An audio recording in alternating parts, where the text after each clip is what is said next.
mga B! Ito nga, for today's our video, gagawa tayo ng isang bouquet. At ito ang requested song ng ating customer na mga kulay ng mga rosas. At ito nga ang napili niya.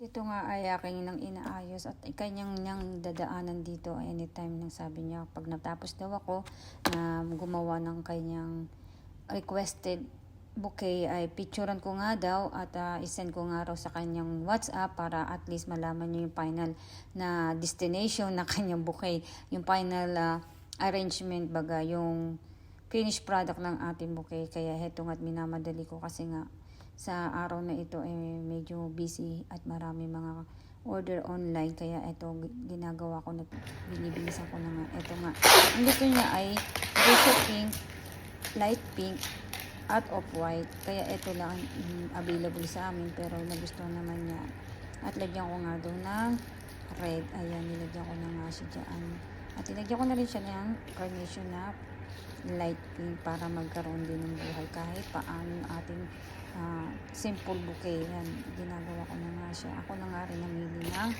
mga leaves na ilalagay ko mga at ako rin ang namili ng wrapping niya. Nilagyan ko rin siya ng red anthurium.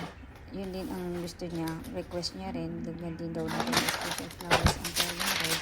Kaya ito, at ako nang babalitan. Ito ay napili kong wrapping sa kanya. Ganyan din ba kayo magbalot ng bouquet mga B? Hindi nyo na hinahati-hati o pinapaliit yung wrapping nyo para dumami siya at mukhang malaki. Sa akin kasi ganito na lang para hindi na ako. Dati, bugunting-gunting ako, pero ngayon, ito, buo-buo na siya para mabilisan. At least, mga 3 o 4 na piraso na ang nagagamit ko sa pag-wrapping. Kayo mga B, paano kayo mag-wrapping ng bouquet? At paano yung mag-wrapping? Sa mundang biloba, mga B, kung paano kayo mag-wrapping at ilang wrapping ang gagamit ng mga B. Kung nagandahan kayo sa kulay ng aking arrangement, ng aking bouquet, pwede naman kayo mag-comment. Kung nagandahan din kayo sa aking wrapping, pwede naman kayo mag-comment mga B. Ayan, ito na nga yung pang ilalim na ilalagay ko sa lagat para matakpan niya nga yung stem nito. At ilalagay ko rin naman ito sa mga B. Ilalagay ko rin siya sa bag namin, yun ang minimum namin. Ito na ang ating finished product.